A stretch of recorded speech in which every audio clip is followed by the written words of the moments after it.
Hi friends, welcome to Aadhish சமையல். இன்றைக்கி நம்ம பார்க்க போகிறது ரொம்பவே டிஃப்ரெண்ட்டான சூப்பரான நல்லா ஸ்பாஞ்சியாக இருக்கக்கூடிய ஒரு சாக்லேட் கேக் தாங்க பார்க்க போகிறோம். இதுக்கு மேலே நம்ம டெக்கரேஷனுக்காக Ferraro Rocher சாக்லேட்டும் யூஸ் பண்ணியிருக்கோம். இது ரொம்பவே சூப்பராகவும் இருக்கும், ரொம்ப டிஃப்ரெண்ட்டாகவும் இருக்கும், ரொம்ப ஸ்பாஞ்சியாக டேஸ்ட்டாக இருக்கும். இப்போ இந்த Ferraro Rocher சாக்லேட் கேக் எப்படி செய்கிறதுன்னு பார்க்கலாமாங்க. அதுக்கு இன்றைக்கி நான் எக் வச்சு தான் செய்ய போகிறேன். அதுக்கு 2 முட்டையை ஒரு பவுலில் உடச்சி சேர்த்துக்கலாம். நீங்கள் முட்டை யூஸ் பண்ண மாட்டீங்க அப்படின்னா அதுக்கு பதிலாக 1/4 கப் அளவு தயிர் கூட சேர்த்துக்கலாம். 1/2 கப் அளவு நான் மாவு எடுத்திருக்கேன். அதுக்கு 1/4 கப் அளவு தயிர் ரேஷியோ கரெக்டாக இருக்குங்க. நீங்கள் 1 கப் எடுத்தால் 1/2 கப் அளவு தயிர் எடுத்துக்கோங்க. இப்போ இதோட 1/4 கப் அளவு சர்க்கரை சேர்த்துக்கோங்க. இது ரெண்டையும் சேர்த்து விட்டு ஒரு எலக்ட்ரிக் பீட்டர் வச்சு நல்லா மிக்ஸ் பண்ணிக்கலாம். நல்லா ஃபோமியாக வரணும், கலர் சேஞ்ச் ஆகி நல்ல ஒரு க்ரீம் கன்சிஸ்டன்சிக்கு வரணும், அந்தளவு பீட் பண்ணிக்கோங்க. இப்போ பாருங்கள், நல்லா ஒயிட்டாக ஆகிடுச்சு, கலர் சேஞ்ச் ஆகி நல்ல ஒரு க்ரீம் கன்சிஸ்டன்சிக்கு வந்துடுச்சு. நம்ம எடுத்து பார்த்தோம் அப்படின்னா இந்த அளவுக்கு இருக்கணும். இந்த மாதிரி வர்ற அளவுக்கு நல்லா பீட் பண்ணிக்கோங்க. இப்போ நல்லா பீட் பண்ணியாச்சு. இதில் மற்ற இன்க்ரீடியன்ட் எல்லாமே சேர்த்துக்கலாம். பெட்டி இன்க்ரீடியன்ட் சேர்த்துக்கலாம். இதில் 1/4 டீஸ்பூன் அளவு அதாவது எசன்ஸ் சேர்த்துக்கலாம், வெனிலா எசன்ஸ். 1 டேபிள் ஸ்பூன் அளவு ஃப்ளேவர் இல்லாத ஆயில், ரீஃபைண்ட் ஆயில் சேர்த்துக்கோங்க. 2 டேபிள் ஸ்பூன் அளவு பால் சேர்த்துக்கலாம். இப்போ மறுபடியும் இது ஒரு எலக்ட்ரிக் பீட்டர் வச்சு ஒரு 10 to 20 செகண்ட் மிக்ஸ் பண்ணிக்கலாம். இல்லை நீங்கள் கையிலேயே கூட மிக்ஸ் பண்ணிக்கலாம். இப்போ நல்லா மிக்ஸ் பண்ணியாச்சு. இதோட நம்ம ட்ரை இன்க்ரீடியன்ட் எல்லாமே சேர்த்துக்கலாம். அதுக்கு ஒரு ஜல்லடை வச்சுருக்கேன். இதில் 1/2 கப் அளவு மைதா சேர்த்துக்கோங்க. இதோட 1/2 டீஸ்பூன் அளவு பேக்கிங் பவுடர், 1/4 டீஸ்பூன் அளவு பேக்கிங் சோடா சேர்த்துக்கலாம். 2 டேபிள் ஸ்பூன் அளவு கொக்கோ பவுடர் சேர்த்துக்கோங்க. இது எல்லாமே நம்ம கேக் ஒரு 1/2 kg வர்ற அளவு குவான்டிட்டிக்கு தாங்க நம்ம செஞ்சுட்ருக்கோம். இப்போ இது எல்லாத்தையுமே நல்லா சலிச்சு எடுத்துக்கலாம். அப்போ தான் கட்டி எதுவுமே இல்லாத கேக் ஸ்பாஞ்ச் நல்லா சாஃப்டாக வரும் நமக்கு. இப்போ நல்லா சலிச்சு எடுத்தாச்சு. இது எல்லாத்தையுமே ஒரு விஸ்க் வச்சு நல்லா மிக்ஸ் பண்ணிக்கலாம். இல்லை ஒரு ஸ்பேச்சுலா வச்சு கூட மிக்ஸ் பண்ணிக்கலாம். ஒரே டைரெக்ஷனில் மிக்ஸ் பண்ணுங்கள், மாற்றி மாற்றி மிக்ஸ் பண்ணாத ஒரே டைரெக்ஷனில் நம்ம நல்லா சாஃப்டாக மிக்ஸ் பண்ணி எடுத்துக்கலாம்.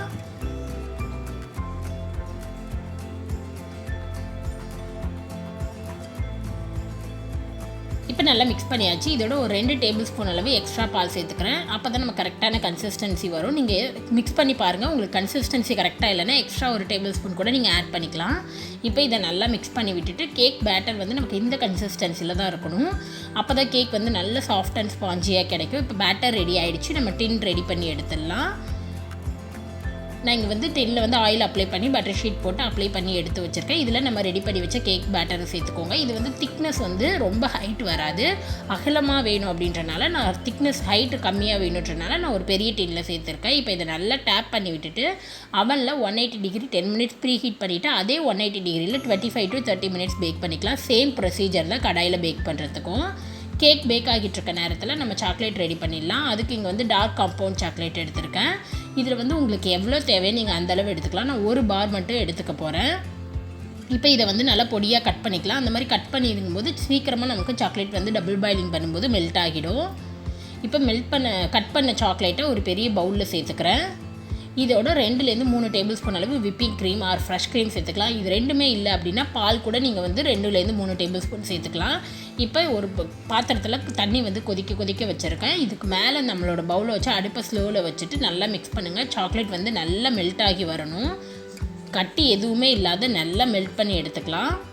இப்போ பாருங்கள், சாக்லேட் நல்லா மெல்ட் பண்ணி எடுத்தாச்சு. நல்லா இந்த மாதிரி வாட்டரியாக இருக்கணும், நல்ல கன்சிஸ்டன்சி இந்த மாதிரி இருக்கணும். இந்த அளவு வந்ததுமே இது சைடில் வச்சுருங்க. அடுத்தது நம்ம விப்பிங் க்ரீம் ரெடி பண்ணிடலாம். அதுக்கு ஒரு பவுலில் 1.5 கப் அளவு விப்பிங் க்ரீம் சேர்த்துருக்கேன். இது நான் டெய்ரி விப்பிங் க்ரீம் தான். இது நல்லா ஸ்டிஃப் பீக்காக வர்ற வரையும் நல்லா பீட் பண்ணிக்கலாம். நீங்கள் டெய்ரி விப்பிங் க்ரீமை விட நான் டெய்ரி விப்பிங் க்ரீம் ஈஸியாக பீட் பண்ணி எடுத்துடலாம். இப்போ இதை நல்லா ஸ்டிஃப் பீக்காக பீட் பண்ணி எடுத்தாச்சு. இந்த அளவு நல்லா பீட் பண்ணிக்கோங்க. இதோட 2 ஸ்பூன் அளவு நம்ம மெல்ட் பண்ணி வச்சுருந்த சாக்லேட் சேர்த்துக்கிறேன்.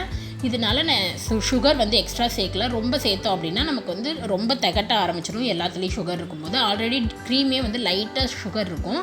ஸோ சாக்லேட் சேர்க்கும்போது அந்த சுகர் போதும் இன்னஃப் அப்படின்றனால நான் சுகர் சேர்க்காமல் இந்த சாக்லேட் சேர்த்து நல்லா பீட் பண்ணிக்கிறேன்.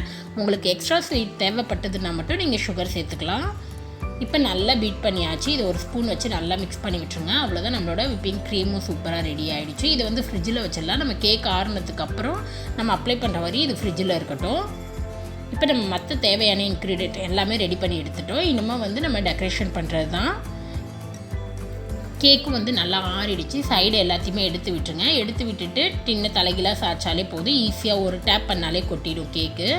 இதுக்கு அடியில் இருக்கிற பட்டர் ஷீட்டை வந்து நம்ம ரிமூவ் பண்ணி விட்டுடலாம். பாருங்கள், கேக் வந்து நல்லா அவ்வளோ சாஃப்டாக இருக்குது, நல்லா ஸ்பாஞ்சியாக இருக்குது. இது வந்து ஹைட் வந்து ரொம்ப வரல. இதை வந்து நான் 3 லேயர்ஸாக போட போகிறேன்.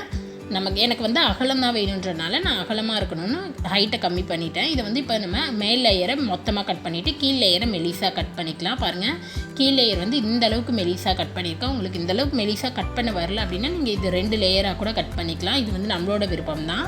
மறுபடியும் இன்னொரு லேயர் நான் வந்து கட் பண்ணி எடுத்துக்க போகிறேன். இப்போ 3 லேயர் ரெடி ஆகிடுச்சு. இனிமேல் நம்ம வந்து டெக்கரேஷன் பண்ண ஆரம்பிச்சிடலாம். கேக் லேயர் பார்த்திங்கன்னா இந்த அளவு தான் இருக்குது திக்னஸ் வந்து.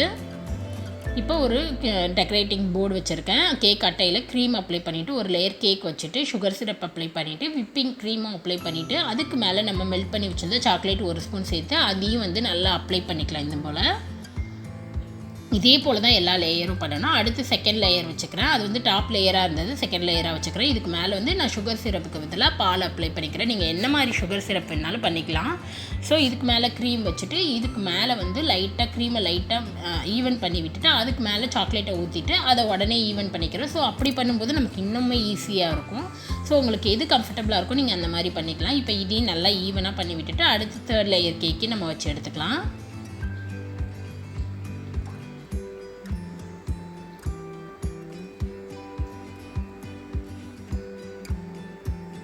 இப்போ இதை நல்லா ஈவன் பண்ணியாச்சு. இதுக்கு மேலே தேர்ட் லேயராக ஒரு கேக் வச்சுட்டு இதுக்கு மேலே இப்போ சுகர் சிரப் அப்ளை பண்ணிவிட்டு க்ரீம் வந்து ஜாஸ்தியாக சேர்த்துக்கிறேன். இதை வந்து நல்லா ஈவன் பண்ணும்போது சைடுக்கு தேவையான க்ரீமும் நமக்கு வந்து வரும். அப்படி இது வரல அப்படின்னா நீங்கள் பைப்பிங் பேக்கில் போட்டு கூட நீங்கள் க்ரீம் அப்ளை பண்ணிக்கலாம். உங்களுக்கு எது கம்ஃபர்டபுளாக இருக்கோ அந்த மாதிரி பண்ணிக்கலாம். எக்ஸ்ட்ரா க்ரீம் வச்சுட்டு இந்த மாதிரி பண்ணும்போது சைடில் க்ரீம் வரும். அதை வந்து நம்ம சைடில் அப்ளை பண்ணிக்கலாம். அப்படியே நம்ம எடுத்து தனியாக அப்ளை பண்ண தேவையில்ல. ஸோ இதை ஃபுல்லாக நம்ம டெக்கரேட் பண்ணிடலாம். மேலே சைடில் எல்லாத்துலேயுமே நல்லா ஈவனாக அப்ளை பண்ணி எடுத்துக்கலாம். அப்ளை பண்ணதுக்கப்புறம் ஒரு கேக் டெக்கரேட்டர் வச்சு அது வந்து நல்லா ஃப்ளெக்சிபிளாக இருக்குன்றனால நமக்கு ஈஸியாக வந்து ஈவன் பண்ண வரும். ஸோ அதை வச்சு நல்லா மேலே சைட்லலாம் நல்லா ஈவன் பண்ணி எடுத்துக்கலாம். ஸோ ஃபுல்லாக இப்போ ஈவன் பண்ணிவிட்டேன். அவ்வளோதான். இதுக்கு மேலே வந்து நம்ம ரெடி பண்ணி வச்சா சாக்லேட் கனாஜே வந்து ஊற்றிக்கிறேன். உங்களுக்கு சப்போஸ் நீங்கள் யூஸ் பண்ணுறதுக்குள்ளே கெட்டி ஆகிடுச்சுன்னா பாலை வந்து நல்லா ஹீட் பண்ணிவிட்டு 1 டேபிள் ஸ்பூன் 2 டேபிள் ஸ்பூன் ஊற்றி நல்லா மிக்ஸ் பண்ணி விட்டிங்கன்னா நல்லா வாட்டரியாக அந்த மாதிரி நல்லா நமக்கு தேவையான கன்சிஸ்டன்சி கிடச்சிடும். ஸோ ரொம்ப திக்காகிடுச்சுன்னா நீங்கள் அந்த மாதிரி கூட நீங்கள் பண்ணிக்கலாம். இப்போ மேலே நல்லா அப்ளை பண்ணதுக்கப்புறம் சைடில் வந்து ஒரு ஸ்பூனால் லைட்டாக ஊற்றி விட்றேன். ஸோ அது வந்து குட்டி குட்டி ட்ராப்ஸாக வரும். அது பார்க்குறதுக்கு நமக்கு ரொம்பவே நல்லாயிருக்கும். ரொம்ப ஊற்றணும் அப்படின்னா ஃபுல்லாக ஒழுகிடும். ஸோ ஒரு ஸ்பூனால் கொஞ்சமாக குட்டி குட்டியாக ஊற்றி விடுங்க. அது சைடில் லைட்டாக இறங்கி இந்த மாதிரி குட்டி குட்டி ட்ராப்ஸ் மாதிரி வந்திருக்கும். இதுக்கு மேலே விப்பிங் க்ரீம் வச்சு டெக்கரேஷன் பண்ணிக்க போகிறோம். ஒரு ஸ்டார் நாசில் போட்டு பெரிய நாசில் போட்டிருக்கேன். அதில் இந்த மாதிரி நல்லா ஒரு குட்டி குட்டி ட்ராப்ஸாக வச்சு எடுத்துக்கலாம். ஒரு குட்டி பாயிண்ட் மாதிரி தான் வச்சு எடுத்துக்கிறோம். நல்லா ஈவனாக வச்சு எடுத்துக்கிறதுக்காக நான் இந்த மாதிரி ஒவ்வொரு ஆப்ஷன் சைடும் ஆப்போசிட் சைடும் வச்சு எடுத்துக்கிறேன். இப்போ இதுக்கு மேலே வந்து நான் சாக்லேட் வச்சுக்க போகிறேன். நீங்கள் இது இப்படியே கூட விட்டுலாம், இல்லை நார்மல் சாக்லேட் கூட வச்சுக்கலாம். நான் வந்து Ferraro Rocher என்கிட்ட இருந்துச்சு. இது வந்து நார்மல் தான். நீங்கள் மற்றபடி வாங்குற மாதிரி அந்த ரவுண்ட் கிடையாது. இது வந்து ஓவல் ஷேப்பில் இருக்கும். இதை வந்து ஒவ்வொரு க்ரீம் மேலேயும் நான் வச்சு விட்டுற போகிறேன். ஸோ இது பார்க்கும்போது நமக்கு ரொம்பவே நல்லாயிருக்கும். அதனால இந்த மாதிரி நம்ம பண்ணிக்கலாம். இதுக்கு மேலே நீங்கள் எப்படி வேணாலும் டெக்கரேஷன் பண்ணிக்கலாம். நடுவில் இருக்கிற கேப்பில் குட்டி குட்டியாக அதே நாசில் யூஸ் பண்ணி ஒரு குட்டி குட்டி டாட் மாதிரி வச்சு எடுத்துக்க போகிறேன். ஸோ கேப் இருக்காது, பார்க்குறதுக்கு ரொம்பவே நல்லாயிருக்கும் அப்படின்றனால குட்டி குட்டியாக வச்சு எடுத்துக்க போகிறேன். அவ்வளோதான், நம்மளோட டெக்கரேஷன் ஃபினிஷ் ஆகிடுச்சு. ரொம்பவே சூப்பரான இந்த சாக்லேட் கேக்கை கண்டிப்பாக நீங்களும் ட்ரை பண்ணி பாருங்கள். பர்த்டே ஒரு ஸ்பெஷல் அக்கேஷன் டேயில் கண்டிப்பாக இந்த கேக்கை ட்ரை பண்ணி பார்த்துட்டு எப்படி இருந்ததுன்னு மறக்காத சொல்லுங்கள். உங்களுக்கு இந்த வீடியோ பிடிச்சிருந்துச்சுன்னா மறக்காத நம்ம சேனலை சப்ஸ்கிரைப் பண்ணிக்கோங்க.